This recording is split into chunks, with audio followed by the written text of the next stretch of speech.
Nous sommes le samedi 7 mai 2016, dans la matinée, et je vais parler d'un certain nombre de sujets qui me sont évoqués, inspirés par l'écoute des médias.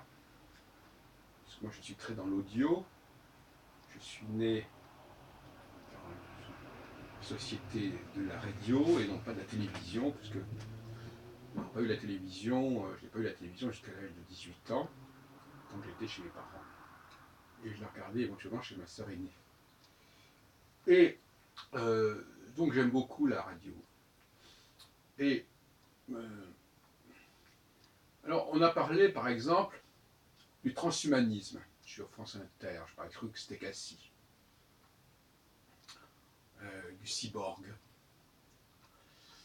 Alors c'est intéressant effectivement de parler de ces gens qui sont appareillés, qui sont dotés de super pouvoirs du fait de la technologie, etc.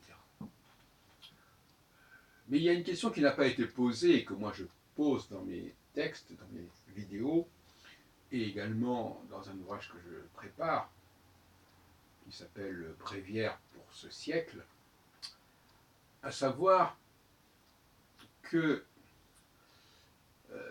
la technologie attire particulièrement les gens qui sont faibles, parce qu'elle apparaît comme une compensation. Alors les exemples sont multiples. Par exemple, quelqu'un de faible voudra se procurer une arme à feu. Avec cette arme à feu, il va pouvoir renverser le rapport de force. Alors là, le fantasme de l'arme à feu, on le voit en permanence dans une sorte de film. Et on sait qu'aux États-Unis, on peut s'amuser à avoir des armes à feu chez soi, etc. Et puis, je ne sais pas, il y a par exemple le film de Gus Van Sant sur cette école qui a été où il y a eu 2 étudiants ou 2 élèves qui se sont amusés à tuer je ne sais pas combien de leurs camarades, etc. etc. Et je vois aussi la question des femmes, la question de tous les gens qui sont marginaux, les immigrés, les étrangers, qui peuvent penser, qui sont en droit de penser, que la technologie va leur donner les chances qu'ils n'ont pas eues et qu'ils auraient mérité d'avoir.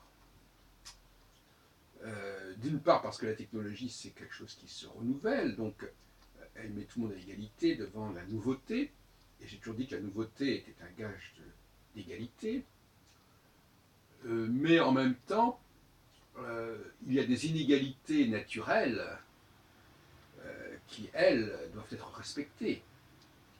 Il n'est pas normal que l'on mette en avant des gens médiocres, équipés ou appareillés, alors qu'il y a des gens beaucoup plus brillants qui ne sont pas invités parce qu'on peut très bien s'en passer du fait de la technologie.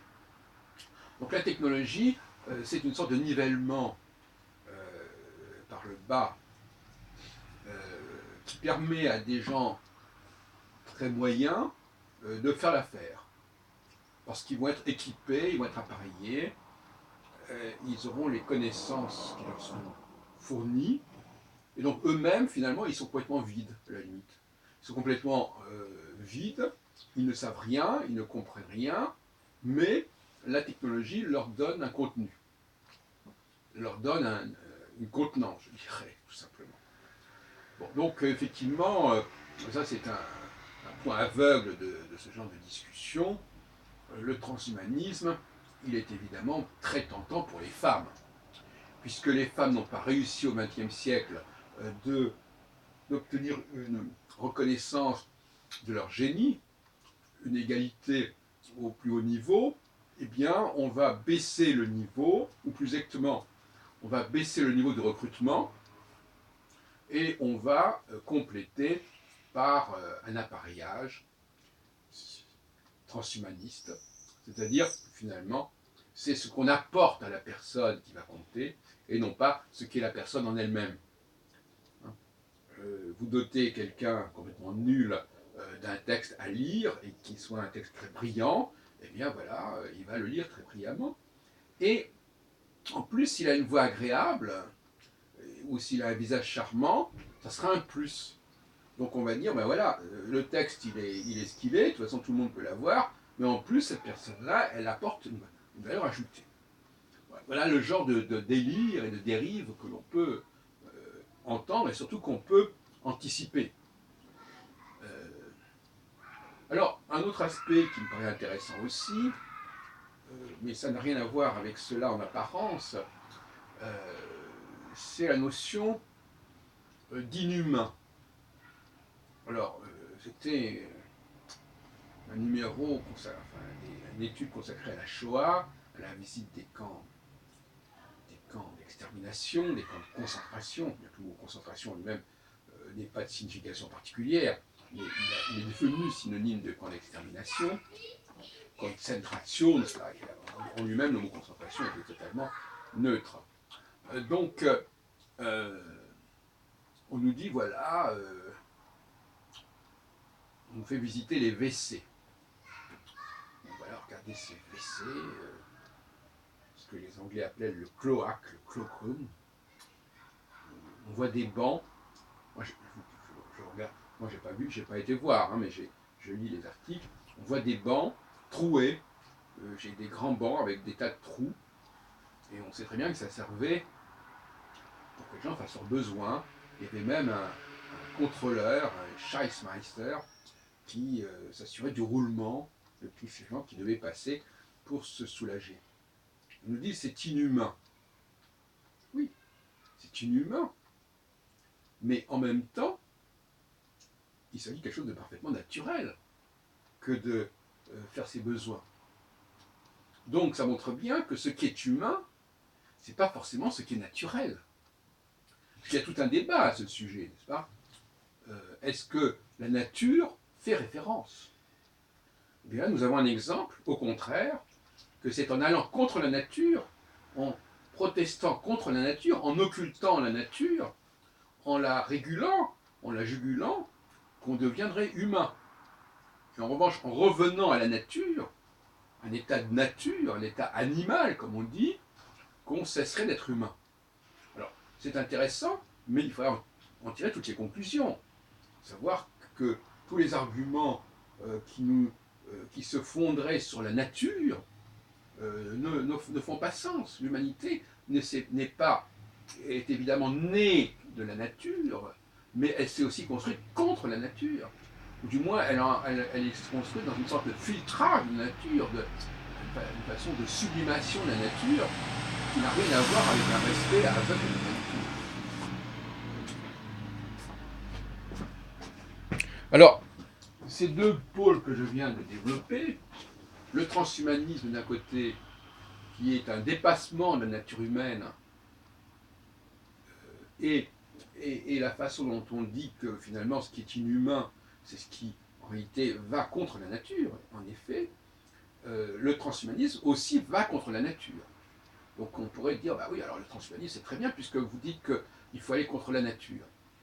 Mais je précise que moi je suis un historien de ces phénomènes.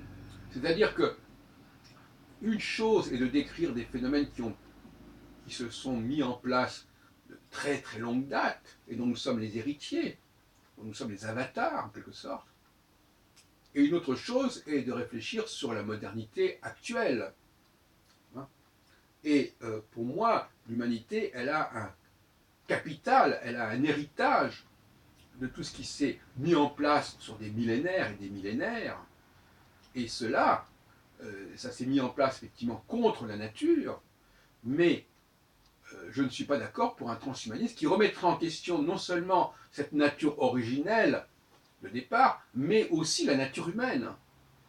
Et c'est pour ça que j'ai introduit la notion de subconscience et aussi et j'ai repris la notion de seconde nature. Le transhumanisme ne remet pas en question la nature, il remet en question le travail contre la nature que l'humanité a engagé. Et donc, par conséquent, il s'oppose à une structure que l'humanité a constituée Et ça, c'est beaucoup plus grave. Ce n'est pas la nature que met en cause le transhumanisme, mais c'est la seconde nature.